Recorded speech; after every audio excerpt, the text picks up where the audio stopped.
Bonjour les amis, bienvenue sur l'étoile de l'univers, j'espère que vous allez bien, que vous avez passé un bon week-end. On se retrouve pour la guidance de la semaine du 3 au 9 octobre.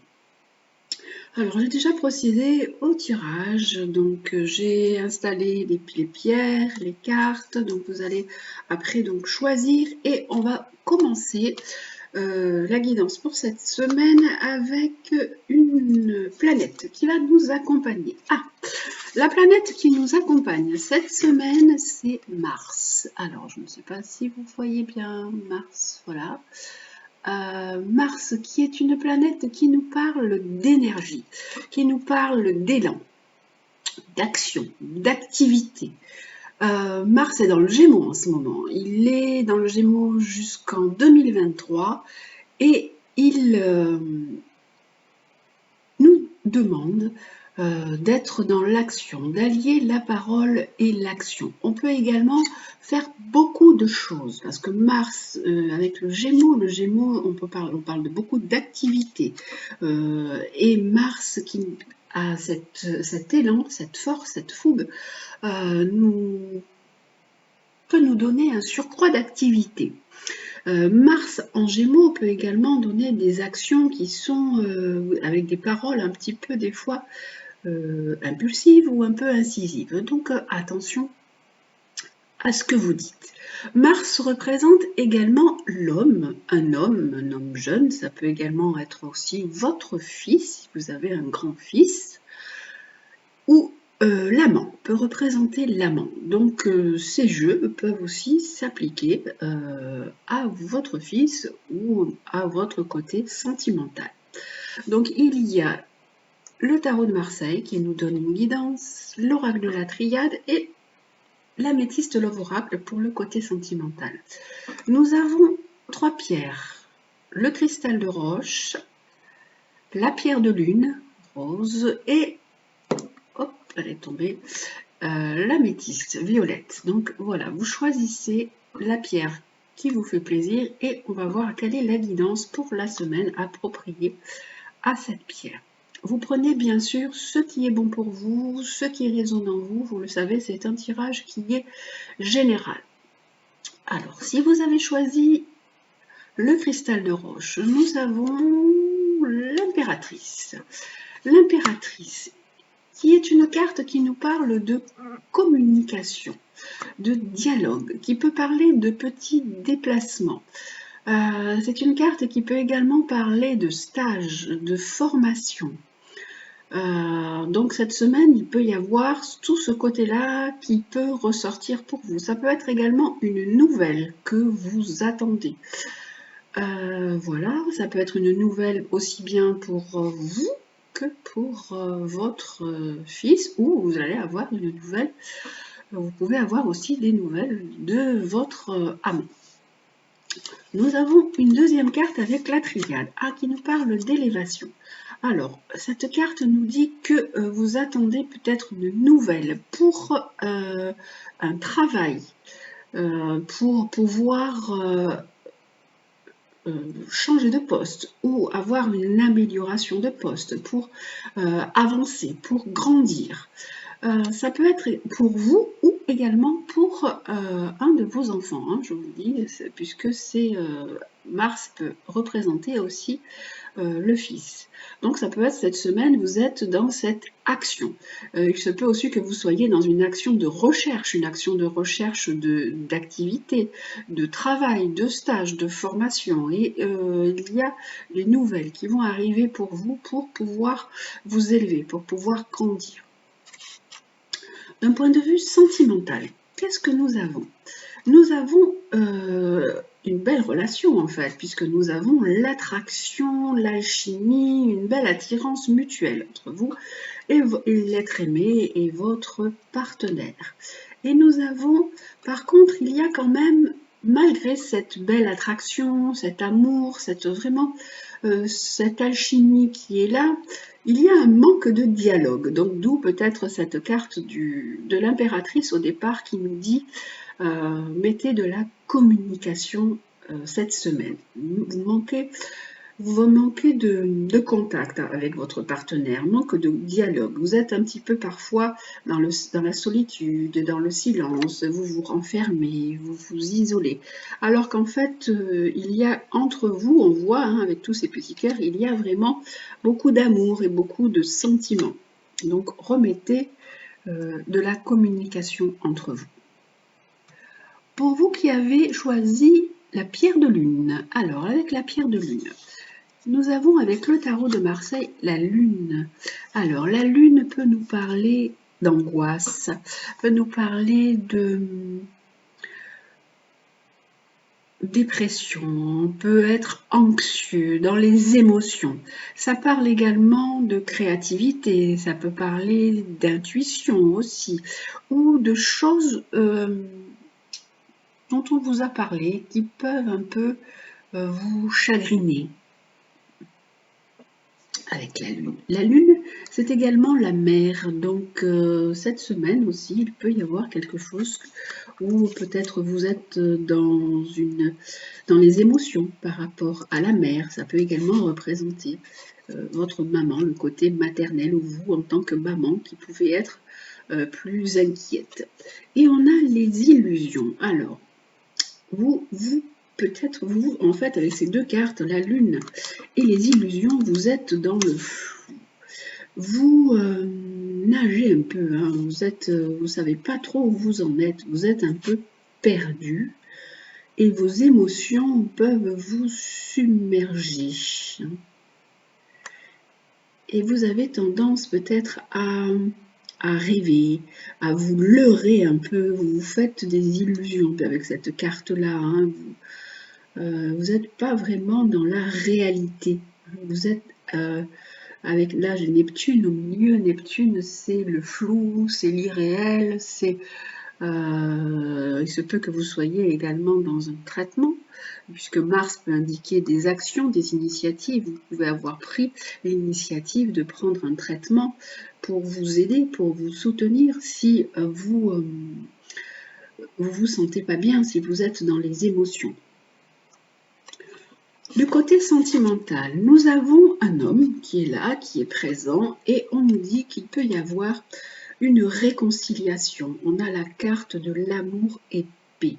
Alors, comme ces cartes correspondent également à la carte de la lune et en dessous celle des illusions, vous avez pu vous tromper par rapport à votre côté sentimental, ou vous sentir perdu, dire je sais plus où j'en suis, qu'est-ce qu'on doit faire, ça ne va pas, il y a beaucoup de choses qui ressortent, d'émotions, de souvenirs qui remontent. Et là, on nous dit que vous pouvez aller vers une réconciliation, faire la paix, être dans la paix, dans l'apaisement et dans une meilleure harmonie.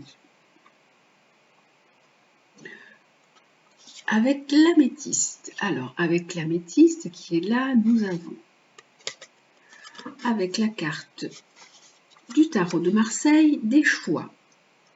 Alors, vous êtes à la croisée des chemins, vous avez un choix à faire. Vous avez des choix pour vous lancer, pour faire des actions dans une certaine initiative, des initiatives à prendre. Avec la triade, on nous dit qu'il y a des choix à faire pour remettre complètement les choses en ordre. Vous avez des actions également à poser pour remettre des choses en ordre. Vous devez être aussi dans l'écoute, hein, d'être plus dans l'écoute et plus aussi dans la parole.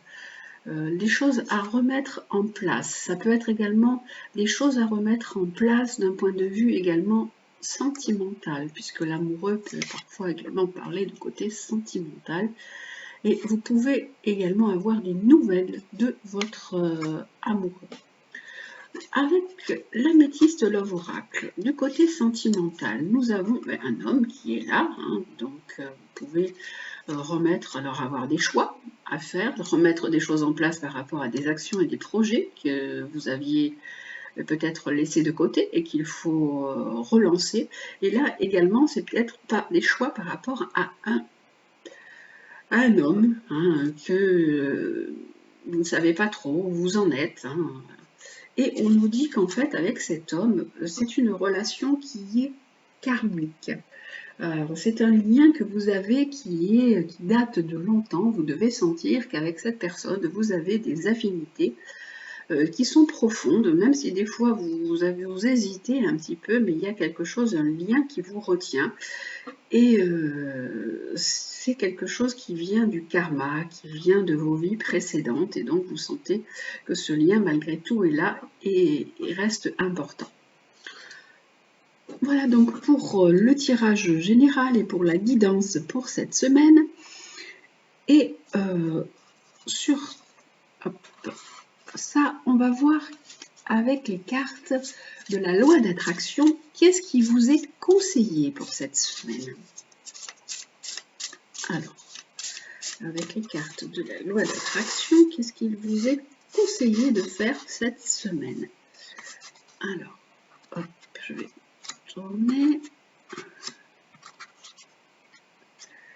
Alors, pour vous, avec le cristal de roche, la pierre de lune et l'améthyste. Qu'est-ce qu'il vous est conseillé de faire? Pour vous, avec le cristal de roche.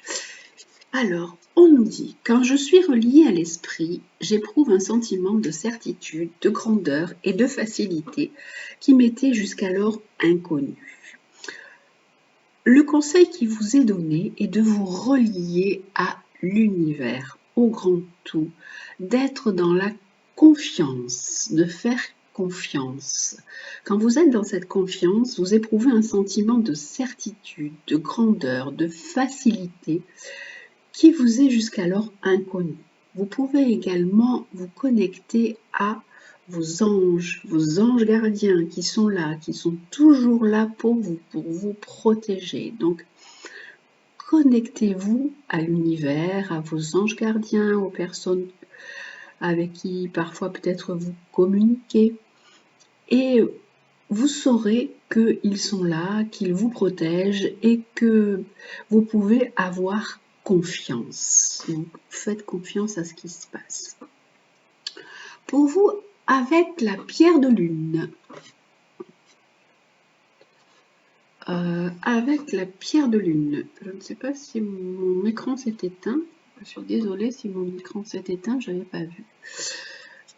Avec la pierre de lune, je suis vraiment en sécurité lorsque je suis capable de m'aligner sur l'amour de l'univers. Alors, nous, on vous parle de confiance, nous, on vous parle d'un manque de sécurité. Vous avez un besoin de sécurité lorsque vous vous sentez aimé. Mettez-vous en alignement avec l'univers. Sentez-vous entouré, faire partie de ce grand tout. Et là, vraiment, vous vous sentirez en sécurité. Ensuite, pour vous qui avez choisi l'améthyste. Alors, l'améthyste, nous avons, quand je suis dans l'appréciation, je suis vibratoirement alignée sur ma nature véritable, l'amour. Alors, bien sûr, là, on nous parle à chaque fois d'amour, de sécurité, de confiance, mais là, on nous dit qu'il faut vous aimer. Tout d'abord, commencez par vous aimer, par vous apprécier. Par penser et ressentir que vous êtes la plus belle personne sur cette terre, vous êtes unique et vraiment soyez dans l'amour de vous-même. Et quand vous êtes vraiment aligné avec cet amour de vous-même, vous êtes vraiment sur une longueur d'onde qui vibre et qui aussi dispense de l'amour et reçoit également de l'amour. Donc, voilà, on a des très belles cartes, bien sûr, elles vibrent, les deux, celles-ci vibrent sur l'amour, la sécurité et en même temps la confiance pour cette semaine. Et pour tout le monde, nous allons voir quel est l'animal totem qui nous accompagne cette semaine. Alors, ce sera le même pour tous, je vais en choisir un.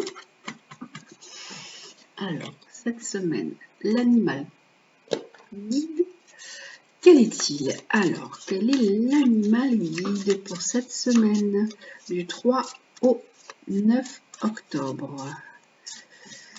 Alors, pour cette semaine, l'animal qui va nous accompagner et nous donner sa sagesse, c'est le crocodile. Alors, c'est pas un animal très agréable, bien sûr, mais il nous dit qu'il faut attendre et après, par moments, savoir saisir les occasions. Hein, vous savez que le crocodile, il attend longtemps, et puis après, pof, il saute sur sa proie.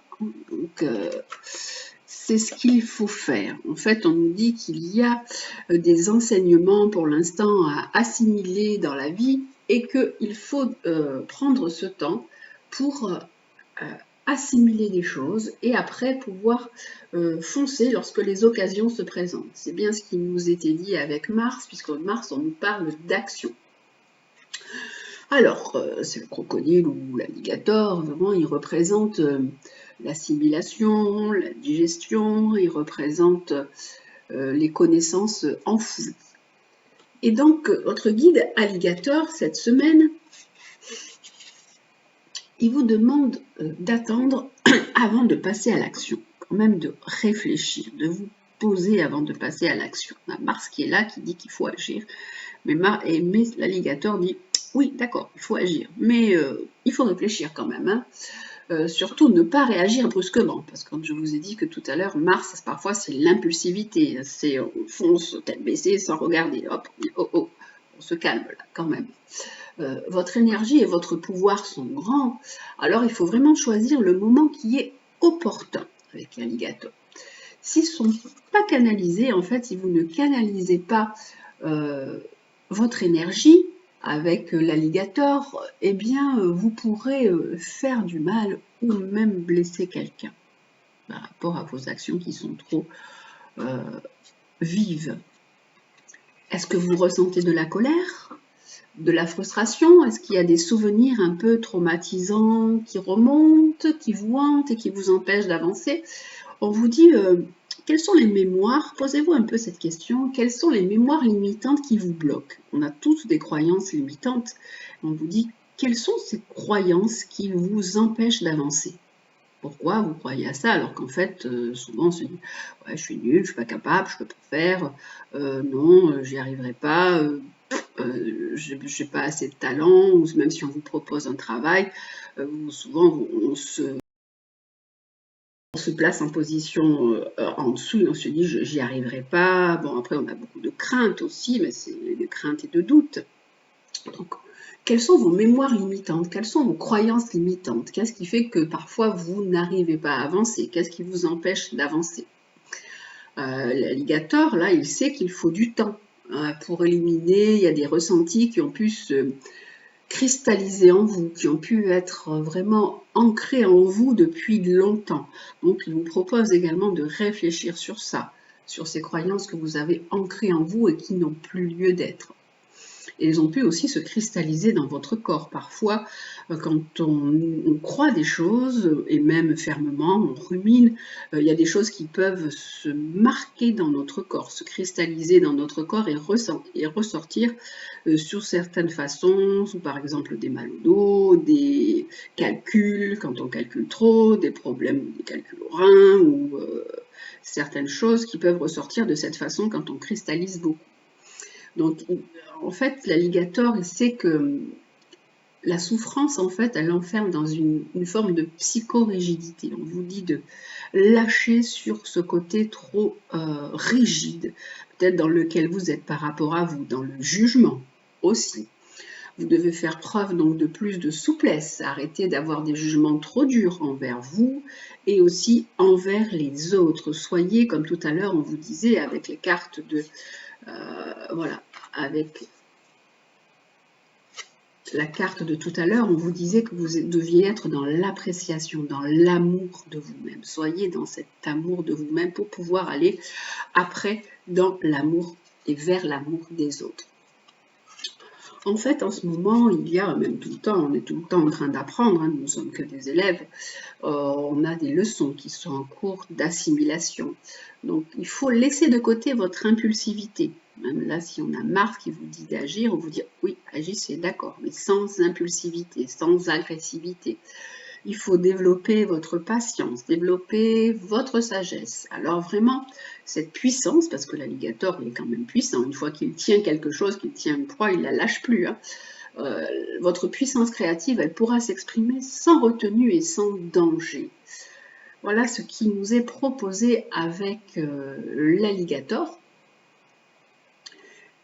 Et donc, le conseil, c'est de retenir un peu, si vous avez un bouillonnement intérieur, retenez ce bouillonnement intérieur et avant d'agir, prenez le temps d'intégrer les choses, d'intégrer la situation. Ne soyez pas dans une impulsivité, une envie d'agir pour agir, faire quelque chose. Voilà pour le conseil de l'animal guide. Et il y a aussi les animaux chamaniques. Alors on va prendre un animal encore pour cette semaine aussi. Donc déjà, on a les conseils d'alligator, hein, qui nous dit arrêtez d'être dans le jugement, ne foncez pas sans réfléchir, prenez le temps, posez-vous. Et là, on a avec l'oracle des animaux chamaniques, j'ai oublié, j'ai mangé la moitié des mots, hop, l'animal qui nous donne un conseil. Ah ben oui, alors carrément c'est l'escargot, c'est très amusant parce que là on nous disait prendre du temps, ben avec l'escargot c'est ça, hein, prenez le temps avant d'agir. On vous dit évoluer de l'intérieur, c'est ce qu'il disait le crocodile, intégrer les choses, intérioriser les choses et après hop vous pourrez avancer. L'escargot il avance, hein, souvent on voit quand il laisse sa trace et qu'il laisse sa bave, on voit le chemin qu'il a fait, le pauvre il avance tout lentement, mais en fait il trace son petit bonhomme de chemin. Et donc même si votre progression elle semble se faire au ralenti, ben, le mouvement est bien présent comme l'escargot. Donc il faut être dans une tranquillité apparente parce qu'en fait ça cache une grande transformation intérieure. Votre voyage intérieur, c'est quand vous êtes à l'intérieur de vous, que vous rentrez dans votre temple qui est vous, votre corps, votre intériorité, que vous prenez du temps pour réfléchir, pour méditer. Votre voyage intérieur vous permet de mieux comprendre la valeur de vos émotions. Donc accueillez ces émotions qui viennent. Mais ne vous y trompez pas quand même, seule l'action permet de vous réaliser. C'est ce qu'on vous dit avec Alligator et avec Mars. Alors quel que soit votre rythme, avancez, lentement, mais sûrement. Voilà le conseil pour cette semaine. Hein. On dit qui va piano va sano, qui va sano va lontano. Donc c'est tout à fait ça. Hein. Prenez du temps pour pouvoir faire ce que vous avez envie de faire. Voilà, avec les animaux pour cette semaine, eh bien, ils clôturent bien la guidance. Je vous souhaite donc une très belle semaine. Prenez bien soin de vous. Je vous embrasse et je vous dis à très bientôt.